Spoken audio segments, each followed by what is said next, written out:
Poovachal vocational higher secondary സ്കൂളിലെ PTA പ്രതിനിധികൾക്കും പ്രസിഡന്റിനും ഹെഡ്മിസ്ട്രസിനും പ്രിൻസിപ്പലിനും ഇവിടുത്തെ അധ്യാപകർക്കും വിദ്യാർത്ഥികൾക്കും രക്ഷകർത്താക്കൾക്കുമെല്ലാം ഈ വായനാ ദിനത്തിനെതിരെ സ്നേഹപൂർവകമായ നമസ്കാരം. ഇന്ന് വായന നമ്മൾ ഗൗരവമായി കാണുന്നു എന്നതിന്റെ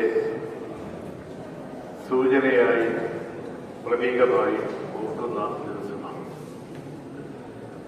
കേരളത്തിലെ മുഴുവൻ ഗ്രാമങ്ങളിലും സഞ്ചരിച്ച് വായനയിലേക്ക് ജനങ്ങളെ ഒന്നടങ്കം ആകർഷിച്ച മഹാനായ PN പണിക്കരുടെ ചരമദിനമാണ്. നമ്മളിപ്പോ വായനയിൽ നിന്ന് അകന്നുകൊണ്ടിരിക്കുന്നുവെന്നാണ് എല്ലാ വായനാ ദിനങ്ങളിലും പറയപ്പെടുന്നത്.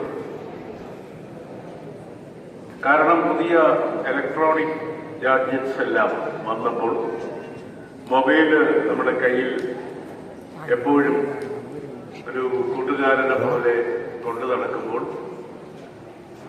ഒരു നിമിഷം പോലും മൊബൈലിൽ നിന്ന് അടർന്നു പോകാനാകാത്ത വിധത്തിൽ അതിൽ ലയിച്ചു പോകുമ്പോൾ നമുക്ക് വായിക്കാൻ സമയം കിട്ടുന്നില്ല എന്നാണ് പറയുന്നത്. പക്ഷെ വായന പോലെ നമ്മളെ എല്ലാ ആപത്ഘട്ടത്തിലും വിരസ നിമിഷങ്ങളിലും എല്ലാം നമ്മളെ വല്ലാതെ ഉത്തേജിപ്പിക്കുന്ന മറ്റൊന്നില്ല. പുസ്തകം നമ്മുടെ ഏറ്റവും വലിയ സുഹൃത്താണ്. പുസ്തകം നമ്മുടെ കയ്യിലുണ്ടെങ്കിൽ, ഒരു കൊച്ചു പുസ്തകം നമ്മുടെ കയ്യിലുണ്ടെങ്കിൽ നമുക്ക് ഏതെങ്കിലും ഒരു സ്ഥലത്ത് പോയി കുറച്ച് സമയം ബോറടിച്ച് നിൽക്കേണ്ടി വരില്ല. ആ പുസ്തകം വായിക്കാം. അത് കഥയാകട്ടെ, കവിതയാകട്ടെ, എന്തുമാകട്ടെ. ഞങ്ങളുടെയൊക്കെ കാലത്ത് ഡിറ്റക്റ്റീവ് നോവൽസ് വായിക്കുന്ന ഒരു കാലമാണ്. അപ്പൊ ഈ ഡിറ്റക്റ്റീവ് നോവൽസ് ആയാൽ പോലും അതിൽ മസ്തിഷ്കത്തിന്റെ ബ്രെയിനിന്റെ ഒരു വളരെ ചടുലമായ പ്രവർത്തനം.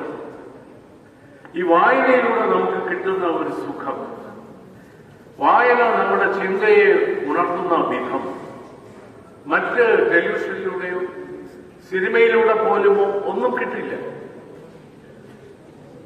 ഇവിടെ ലൈബ്രറി ഉണ്ടല്ലോ, അല്ലേ? ലൈബ്രറി ഉണ്ട്. നിങ്ങൾ അവിടെ പോയി വായിക്കുന്നുണ്ട്, പുസ്തകം എടുക്കുന്നുണ്ട്, കൊണ്ടുപോകുന്നുണ്ട് എന്ന് ഞാൻ വിശ്വസിച്ചോട്ടെ. അപ്പോ മഹാഭാരതം നമ്മുടെ ക്ലാസിക് കൃതിയാണ്, രാമായണം ക്ലാസിക് കൃതിയാണ്.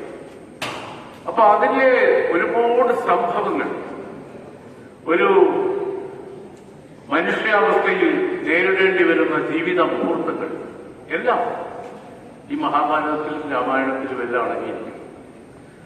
അത്തരം സംഭവങ്ങളിലൂടെയും അതിന്റെ ആവർത്തനങ്ങളിലൂടെയും മാത്രമാണ് നമ്മൾ ഇപ്പോഴും ശ്രദ്ധിച്ചുകൊണ്ടിരിക്കുന്നത്.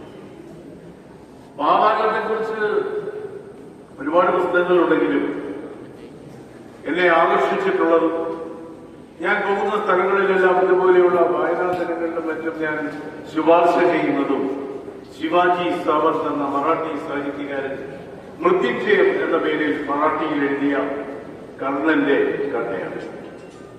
കർണനെ കേന്ദ്ര കഥാപാത്രമാക്കിക്കൊണ്ട് ശിവാജി സാവന്ത് എഴുതിയ പുസ്തകം നിങ്ങളുടെ ലൈബ്രറിയിലും ഉണ്ട് എന്ന് ഞാൻ വിശ്വസിച്ചോട്ടെ. ഇല്ല എങ്കിൽ അത് വാങ്ങണം. നമ്മുടെ DC ബുക്സിലുണ്ട്. കാരണം മഹാഭാരതം മുഴുവൻ അതിൽ ആവിഷ്കരിച്ചിരിക്കുന്നു, വളരെ രസകരമായി കർണന്റെ കാഴ്ചപ്പാടിലും. അപ്പോൾ അതിലൊരു രംഗം എന്റെ മനസ്സിൽ ഇപ്പോഴും തങ്ങി നിൽക്കുന്നത്, കർണൻ ആദ്യമായി അസ്ഥിരപുരിയിലേക്ക്, ചമ്പാവലിയിൽ നിന്ന് അസ്ഥിരപുരിയിലേക്ക് വരുന്ന ഒരു രംഗമാണ്. കർണന്റെ അച്ഛൻ, കർണന്റെ വളർത്തച്ഛൻ അവരുടെ ഒരു തേരാളി അതിരഥനാണ്. ഈ അതിരഥന്റെ വളർത്തുപുത്രനായ കർണനെയും കൊണ്ട്, കർണനൊരു 10-11 വയസ്സുള്ളപ്പോൾ അസ്ഥിരവരിയിലേക്ക് വരികയാണ്. അപ്പോ ഒരു നഗരത്തിലേക്ക്, നഗര ഹൃദയത്തിലേക്ക്, തലസ്ഥാനത്തിലേക്ക് കടന്നു വരുന്ന ഒരു ബാലന്റെ ഔത്സുക്യം, അവന്റെ കൗതുകം, അവന്റെ ഉത്സാഹം, അവന്റെ മനസ്സിലുണ്ടാകുന്ന വികാരങ്ങൾ, ഇതെല്ലാം ആ പുസ്തകത്തിലുണ്ട്. അപ്പൊ അച്ഛൻ മകനെയും കൊണ്ട് വരുമ്പോൾ പാണ്ഡവന്മാരും കൗരവന്മാരും അവരുടെ ആയോധന പരിശീലന വേളയില്ല.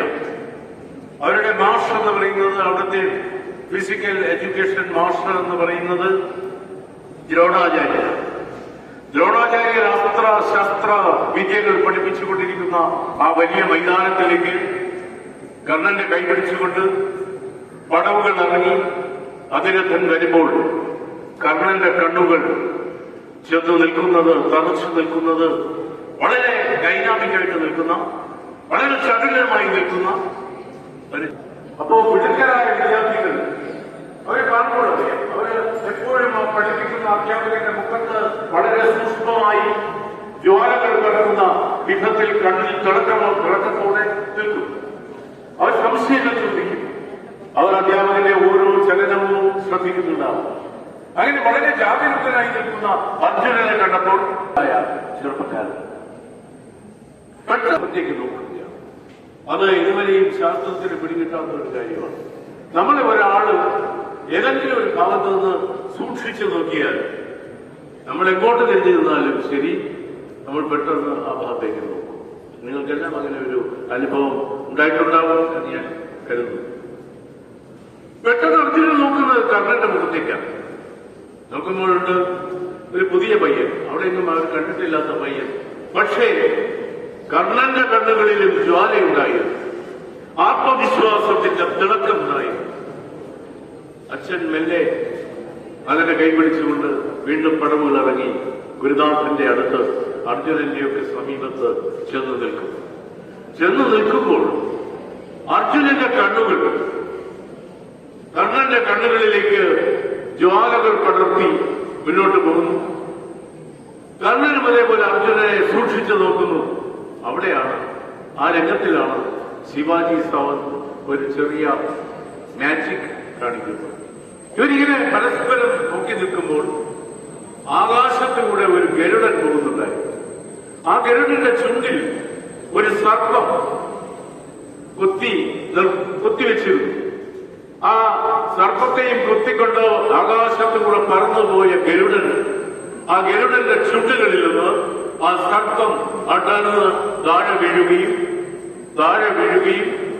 ഈ പരസ്പരം നോക്കി നിൽക്കുന്ന തുല്യ തേജസ്വിയായ അർജുനന്റെയും അതേപോലെ കർണന്റെയും ഇടയിൽ വന്ന് വീണിട്ട് അത് പത്തി ഉയർത്തി രണ്ടുപേരുടെയും നേർക്ക പത്തി നീട്ടുകയും ചെയ്യുമ്പോൾ നിതാന്തമായ പകയുടെ, നിതാന്തമായ ശത്രുതയുടെ ആ നിമിഷം ചിത്രീകരിക്കപ്പെടുകയാണ്. നോക്കണം ഈ രംഗം. നമ്മൾ ഏത് നാടകത്തിൽ കണ്ടാലും ഇത്രയും മികവോടെ നമുക്ക് ഉൾക്കൊള്ളാനാണ്, ഏത് സിനിമയിൽ കണ്ടാലും ഉൾക്കൊള്ളാനാണ്. കാരണം എന്റെ മനസ്സിലെ കർണൻ എന്ന് പറയുന്നത് കർണന് 16 അടി ഉയരമാണ്, മറ്റൊരാളുടെ മനസ്സിലെ കർണന് 20 അടി ഉയരമായിരിക്കും. എന്റെ മനസ്സിലെ അർജുനൻ അതീവ സുന്ദരനാണ്, നല്ല ഫിസിക്കാണ്.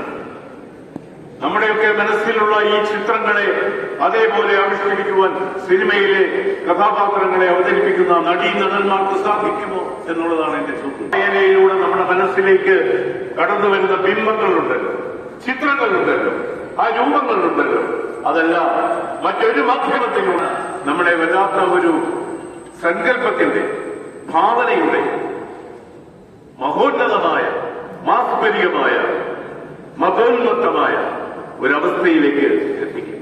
അതുകൊണ്ട് വായന ലഹരിയാണ്. മറ്റ് ലഹരികളെ തേടി നമ്മൾ പോകേണ്ടതില്ല. വായിക്കുമ്പോൾ നമ്മൾ അറിയാതെ ആ ചിത്രങ്ങളും രൂപങ്ങളും ആ അന്തരീക്ഷവും ജീവിതത്തിന്റെ ആ അവസ്ഥാന്തരങ്ങളും എല്ലാം നമ്മുടെ മനസ്സിലേക്ക് കടന്നു വന്നിട്ട് നമ്മൾ അതിന്റെ ലഹരിയുടെ ലോകത്ത് എത്തുമ്പോൾ നമ്മുടെ ചിന്ത പ്രവർത്തിക്കുന്നു, നമ്മുടെ ബുദ്ധി പ്രവർത്തിക്കുന്നു, നമ്മളെ ഉൾക്കൊള്ളാനുള്ള മനസ്സിന്റെ വികസ്വരമായ അവസ്ഥകൾ വർദ്ധിക്കുന്നു. അതുകൊണ്ട്